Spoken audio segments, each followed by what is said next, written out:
পাহাড়, এই ৩ অক্ষরের শব্দটার মধ্যে অদ্ভুত এক আকর্ষণ আছে। এই আকর্ষণের টানেই বারবার ছুটে আসি পাহাড়ে। চারপাশে শুধু সবুজ আর সবুজ, পাহাড়ের পাগদণ্ডি বেয়ে উঠে চলেছি গন্তব্যের পথে। গন্তব্য গোপালধারা চা বাগান, দার্জিলিংয়ের কাছে।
এখন অনেক রকমের সিস্টেম আছে।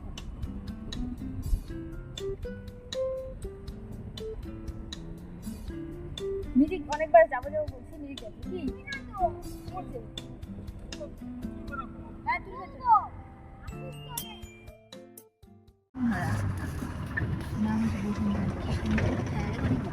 সকাল থেকেই আকাশের মুখ ভার, মনে হচ্ছে পাহাড়ে বৃষ্টিপাত।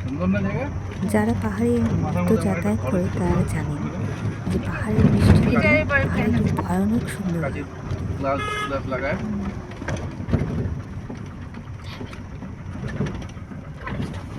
সারি সারি পাইন গাছ আর দুপাশে সবুজের গাছপালা।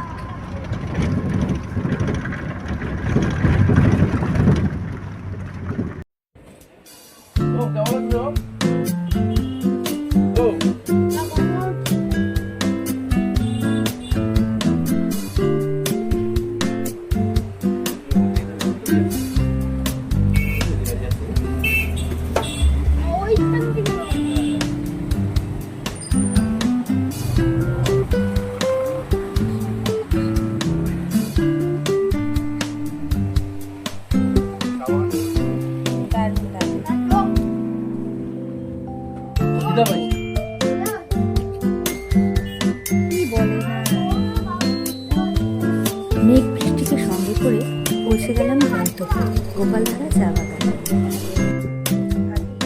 এখান থেকে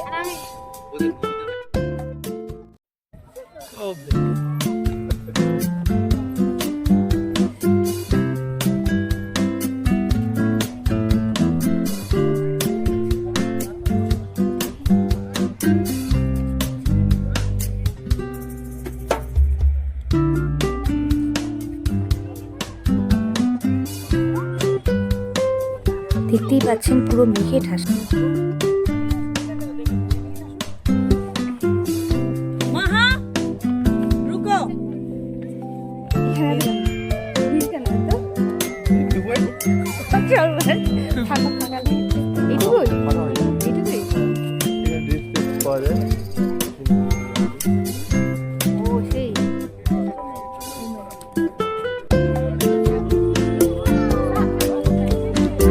যতই ওয়েদার খারাপ, পর্যটকের কিন্তু উৎসাহের খামতি নেই। মেঘ বৃষ্টিকে মাথায় করে সবাই চলে এসেছে। এই চা বাগানের ভেতরেই আছে একটা হোমস্টে, মখমলি হোমস্টে, যেটা আজ রাতে আমাদের ঠিকানা। রাতের বৃষ্টির পর সকালবেলায় এত সুন্দর দৃশ্য দেখতে পাবো ভাবতে পারিনি।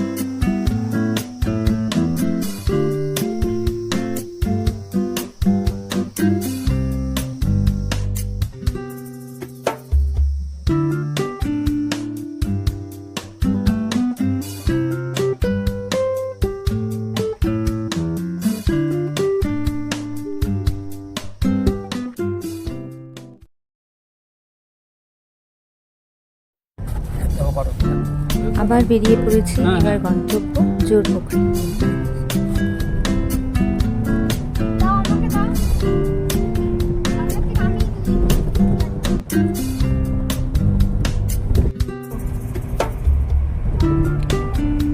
এখানে সব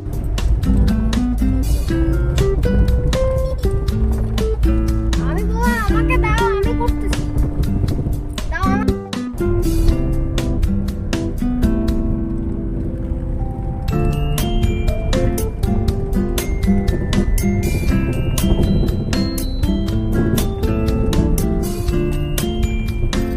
দাও আমাকে।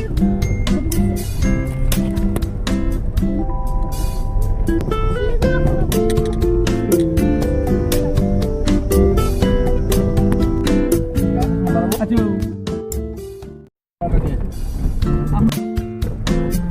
শুনেছি জোরপোখরিতে একটা লেক আছে।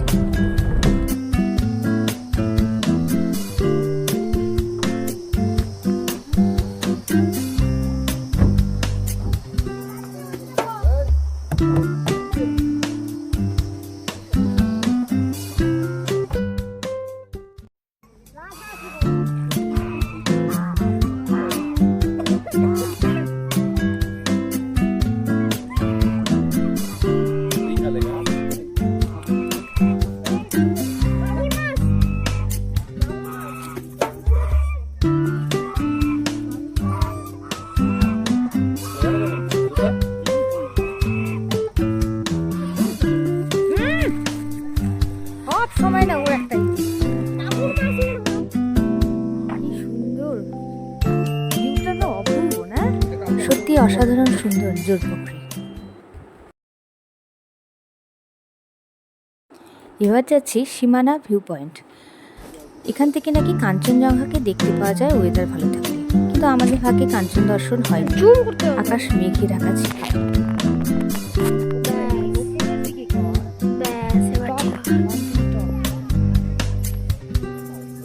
দাও শোনো, পিছনে দেখবেন না সব কিছু। কাঞ্চনজঙ্ঘাকে দেখতে না পাওয়ার দুঃখটা অচিরেই ভুলে গেলাম সীমানার অপরূপ দৃশ্য দেখে।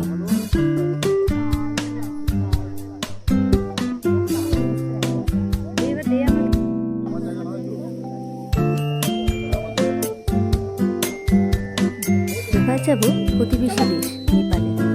কিভাবে বলুন তো? এখানে ইন্ডিয়া নেপালের বর্ডার আছে। পশুপতি ফাটক পার হয়ে নেপালে চলে যাওয়া যায়। আধার কার্ড জমা দিয়ে কিছুক্ষণের জন্য নেপালে চলে আসতে পারে। এবং নেপালের ভেতরে কিছুটা দূর গেলে একটা মনস্ট্রি আছে, আর আছে একটা ছোট্ট বাজার। আমরা বাজার পর্যন্ত যাইনি, অতটা সময় ছিল না, তবু কিছুক্ষণ ঘুরে এসেছি।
আজ এই পর্যন্তই। এরপর ফিরে আসবো আবার নতুন কোনো জায়গা নিয়ে।